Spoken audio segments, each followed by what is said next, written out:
नमस्कार, आप देख रहे हैं आर लाइव। अभी हमारे साथ है जदयू नेता अमित सिंह। इनसे जानेंगे इन दिनों जो आरसीपी सिंह के प्रकरण के बाद बिहार में ये आवाजें उठ रही हैं कि क्या यहाँ भी महाराष्ट्र वाला गेम हो सकता है। अमित सिंह, देखिए, सबसे पहले आपको धन्यवाद देते हैं और ये स्पष्ट बताना चाहते हैं कि ये बिहार है, ये कोई महाराष्ट्र नहीं है। और महाराष्ट्र वाला गेम करने की नौबत क्यों आएगी? ये पार्टी किसकी है? आदरणीय मुख्यमंत्री नीतीश कुमार जी बनाए और सींचने का काम रामचंद्र बाबू ने किया, तो पार्टी किसी और की। जब दूसरे के घर को तोड़ना हो तब ना आदमी देखता है कि भाई दूसरे का घर हमको तोड़ना है। आपका तो खुद का घर टूट गया है। हमारा घर नहीं टूटा है ना, वो लोगों को दिख रहा है। हमारा घर टूटा नहीं है। हम जदयू में हैं और आगे भी बने रहेंगे। और ये घर हमारा है। मुख्यमंत्री जी के बाद अगर कोई उत्तराधिकारी है तो वो रामचंद्र बाबू हैं, दूसरे कोई नहीं। आपकी बात 100% सही है कि मुख्यमंत्री नीतीश कुमार के सबसे ज़्यादा करीबी, सबसे ज़्यादा विश्वास पात्र, पार्टी में नंबर 2 की हैसियत रखने वाले आरसीपी सिंह जी की ये स्थिति किसी ने कल्पना नहीं की होगी, इसलिए यह सवाल उठ रहा है। अमित बाबू, देखिए, परिस्थिति जो दिखता है, राजनीति में जो दिखता है वो होता नहीं है। अभी आप मुख्यमंत्री जी को नहीं समझ पाएंगे। मुख्यमंत्री जी को कहा जाता है कि कोई नहीं समझ पाएगा। भगवान ही समझ पाते हैं, नीचे के इंसान नहीं समझ पाएंगे। वो रियल चाणक्य हैं। स्क्रीनिंग भी तो हो सकता है। लोग ये क्यों नहीं समझ रहे हैं कि स्क्रीनिंग का दौर है और बहुत बड़े बड़े बयानवीर लोग आ रहे हैं। बोलने का कुछ बोलते हैं, कुछ जिनका शब्दों का चयन तक उचित नहीं होता है, तो ये बोलने दीजिए, समय आने पे सब कुछ परिलक्षित हो जाएगा। लेकिन अमित सिंह जी, ये कहने से काम नहीं चलेगा कि समय आएगा तो होगा। मुख्यमंत्री नीतीश कुमार जी की क्या छवि है देश विदेश में, उनके जैसा छवि वाला कम से कम नेता नजर आज के समय में कम आ रहा है, जिस पर आज तक इतने साल के राजनीतिक जीवन में कोई दाग नहीं है। वैसे व्यक्ति को अगर आरसीपी बाबू वाले में बात आ रही है तो निश्चित ही, क्योंकि मुख्यमंत्री नीतीश कुमार के विरुद्ध या पार्टी के विरुद्ध, जहां तक हमारी जानकारी है, हो सकता है हम गलत हों, लेकिन जहां तक हमारी जानकारी है, पार्टी नेतृत्व के खिलाफ या मुख्यमंत्री नीतीश कुमार जी के खिलाफ आरसीपी बाबू ने कभी भी एक शब्द नहीं कहा है। और उनके खिलाफ तमाम बातें कहने वाले लोग आज मुख्यमंत्री जी के दाएं बाएं। देखिए, हमारे मुख्यमंत्री जी को आप अच्छे से जानते हैं, पूरा हिंदुस्तान अच्छे से जानता है। उनमें यही तो सबसे बड़ा गुण है कि वो क्षमाशील है। चाहे कोई बहुत सारे अभी जो दाएं बाएं लोग हैं, उसमें साइबेरियन पक्षी भी हैं, उसमें गाली गलौज करने वाले लोग भी हैं, फिर भी उनको उतना ही मुख्यमंत्री जी को क्या कुछ नहीं कहा, जेल तक भेजने की बात कर रहे थे, गाली दे रहे थे, कह रहे थे उनकी हैसियत कितनी है, राजनीति के सबसे बड़े नौटंकीबाज हैं, ठीक है, सबसे बड़े नौटंकीबाज हैं, फिर भी उनको सम्मान दे रहे हैं ना। एक अभिभावक का यही प्यार होता है। पुत्र चाहे जितना उधम मचा ले, पिता कभी उस पर नाराज नहीं होता। लेकिन पुत्र कितना भी उधम मचाए, पिता नाराज नहीं होता। आपकी बात सही है, लेकिन वफादार भाई के प्रति भी भाई का कोई कर्तव्य है। बिल्कुल वफादार भाई के प्रति भाई का कर्तव्य है। अभी इसको आप इग्नोर नहीं कर सकते हैं। वही तो हम बोले थे। हमारे माननीय मंत्री अशोक चौधरी जी जो कहे कि माननीय मुख्यमंत्री जी की जिन पर कृपा होती है वो फलते फूलते हैं, यही उनका शब्द का चयन गलत हो गया। वो सीनियर है, मैं उन्हें गलत नहीं कह सकता हूं, मेरी उतनी बड़ी हैसियत नहीं है, लेकिन उनका शब्द का चयन शालीनता के साथ कहते हैं कि गलत है। लेकिन अमित सिंह जी, जिस प्रकार से आरसीपी बाबू आए दिल्ली से और उन्होंने कहा कि मैं अपने जिस मुकाम पर हूँ मैं अपनी मेहनत से हूँ, लेकिन उसके तुरंत बाद जदयू नेतृत्व का क्या आया? वैसे लोगों का बयान आया जिनकी आरसीपी सिंह के सामने क्या हैसियत है आपको पता है, जिन्होंने कहा कि मुख्यमंत्री की कृपा से आज आप जो है वो है। वही तो बता रहे हैं। रामचंद्र बाबू भी बिल्कुल ये लोग वो सही शब्द का चयन किए। वो आईएएस अधिकारी रहे हैं ना, साइबेरियन पक्षी तो नहीं रहे हैं। और जो बोल रहे थे महारथी, उनकी क्या, वो तो आप ही सब जानता है कि उनकी कितनी हैसियत थी कि उनके सामने वो खड़े होते।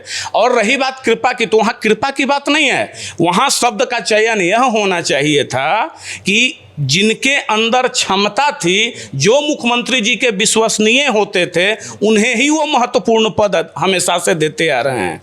कोई देगा, ठीक है। वो माननीय अशोक चौधरी जी का जो बात और अरविंद निषाद जी का बात, वो बोलने से पहले सोचे कि कितनी बड़ी बात बोल रहे हैं। नहीं, लेकिन अशोक चौधरी भी बैकग्राउंड उनका देखिए, पारिवारिक बैकग्राउंड पॉलिटिक्स से है। अशोक चौधरी की बातों को हल्के में आप नहीं ले सकते हैं। अशोक चौधरी ने जब ये बात कर दिया कि आरसीपी सिंह से 5,000 की भी नहीं जुटेगी, तो उसके पीछे कहीं ना कहीं कुछ। देखिए एक बात बता रहे हैं, अशोक चौधरी जी को आप हल्के में बिल्कुल नहीं ले सकते, वो भी एक अच्छे राजनीतिक परिवेश से हैं, पढ़े लिखे व्यक्ति हैं। उनसे पूछा, देखिए टाइम डिसाइड करता है और सिचुएशन डिसाइड करता है कि क्वेश्चन कब पूछा जा रहा है। वो पार्टी कार्यालय में जन सुनवाई के दौरान थे, अब उसी में कोई पूछ दिया, अरे भाई 5,000 की भीड़ नहीं होगा। वो बोलने में थोड़ी सी उनमें कमी है कि वो बोलने में बह जाते हैं। हकीकत यह है कि उनको भी यह पता है कि आरसीपी सिंह जी ये 5,000 की भीड़ क्या कि 50,000 की भीड़ या जदयू को जो 50 लाख वोट मिला कि 5 करोड़ वोट मिला, वो किनका देन था। ठीक है, ये राज्य कैसे चला, जंगल राज से निकल के सुमंगल राज पर जिसका ढोल अभी तक हम बजा रहे हैं, ये किसकी पटकथा लिखी हुई थी? माननीय अशोक चौधरी जी तो उसके बाद आए हैं पार्टी में। तो ये काबिलियत पे मुख्यमंत्री जी देते हैं। ये लोग जो बोल गए, इसका मीनिंग आप समझिए। जिस समय समता पार्टी का गठन हुआ, आदरणीय जॉर्ज फर्नांडिस साहब थे ना राष्ट्रीय अध्यक्ष, ठीक है, तो क्या वो उनके कृपा पत्र से माननीय मुख्यमंत्री जी मुख्यमंत्री बने थे?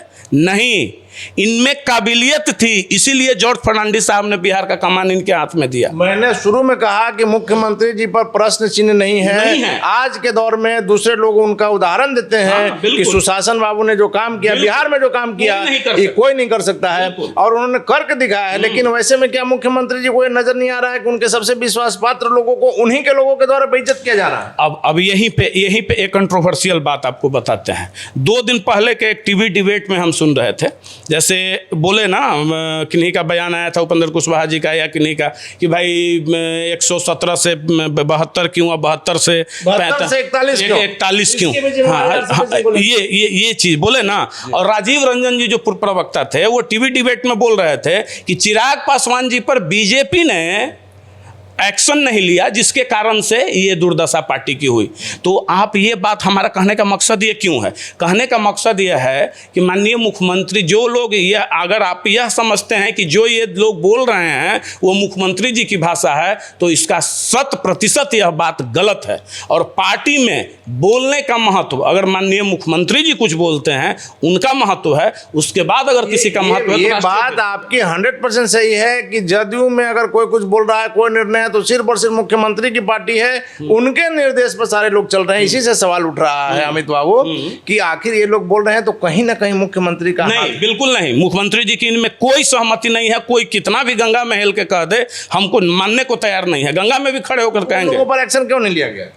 देखिए अच्छा, आपको ये पता नहीं है कि माननीय मुख्यमंत्री जी पहले देखते हैं आप कितनी उड़ान उड़ सकते हैं, आपको ओपन टू स्काई छोड़ते हैं, और जब समय आने पे आपको जमीन पे भी लाने में देर नहीं करते हैं। तो जो बयानवीर लोग हैं आज जो बोल रहे हैं, देख रहे हैं कि इनकी कितनी बुद्धिमत्ता है। लेकिन अमित सिंह जी, ये आपकी बात तो फिर आरसीपी सिंह पर भी लागू हो सकती है कि आरसीपी सिंह के कद को छोटा करने के लिए मुख्यमंत्री जी ने ऐसा किया? नहीं, आरसीपी सिंह जी के कद को छोटा करने के लिए नहीं। आरसीपी सर ने पहले इंटरव्यू में कह दिया था कि राज्यसभा मुझे नहीं भेजा गया, तो इसके आगे माननीय मुख्यमंत्री जी का कोई हमारे लिए अच्छा ही सोचे होंगे। अरे भाई, राष्ट्रीय अध्यक्ष बन ही गए, संगठन महामंत्री बन ही गए, राज्यसभा चले ही गए, तो अब बचा क्या? सबसे बड़ी बात है कि जदयू में जो संगठन का विस्तार आरसीपी सिंह ने किया, वो भी एक काबिल तारीफ थी। और इसके बाद क्या बचा? वो तो तारीफ सब लोग कर रहे हैं, कोई मुंह से बोले या ना बोले, अंतरात्मा सबकी जानती है कि वो संगठन की जो वो काम किए, कमरे से निकालकर बूथ तक पहुंचाए। और उत्तराधिकारी भी तो हो सकते हैं आरसीपी सिंह, ये अभी किसी को दिख नहीं रहा है। और आज हम स्पष्ट तौर पे कह रहे हैं कि समय आने दीजिए, रामचंद्र बाबू भी जदयू के उत्तराधिकारी हैं, थे और होंगे। चलिए अमित सिंह जी, आखिरी सवाल है कि तब आपकी बातों से माना जाए कि मुख्यमंत्री नीतीश कुमार में और आरसीपी बाबू में कहीं किसी तरह का कोई मतभेद नहीं है, जो भी बातें इन दिनों आई हैं वो भ्रामक है?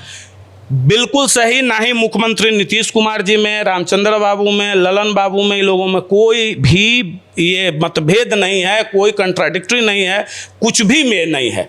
और ये जितने साइबेरियन पक्षी लोग हैं ना, जो अभी उधम मचा रहे हैं, तो ये रहेंगे कहाँ? ये आपको लगता है वक्त के साथ फिर यहाँ से उड़ जाएंगे? चूंकि ये तो है साइबेरियन, यहाँ आएंगे, दाना चुगेंगे, फिर यहाँ देखेंगे कि अब दाना खत्म हुआ, तो दानापुर से उड़ के फिर अपने जगह पे चले जाएंगे। चलिए, धन्यवाद। तो ये थे हमारे साथ जदयू नेता अमित सिंह, जो कि आरसीपी सिंह के भी काफी करीबी हैं। इनकी बातों को हल्के में नहीं लिया जा सकता है। इनका साफ का नाम है कि मुख्यमंत्री नीतीश कुमार और आरसीपी बाबू में कहीं कोई मतभेद नहीं है। और जो ये बयान आ रहा है, साइबेरियन पंछी इन्होंने नाम दिया है, जो वक्त के साथ अपने ठिकाने पर उड़ जाएंगे। और मुख्यमंत्री नीतीश कुमार के असली उत्तराधिकारी आरसीपी सिंह थे, हैं और रहेंगे।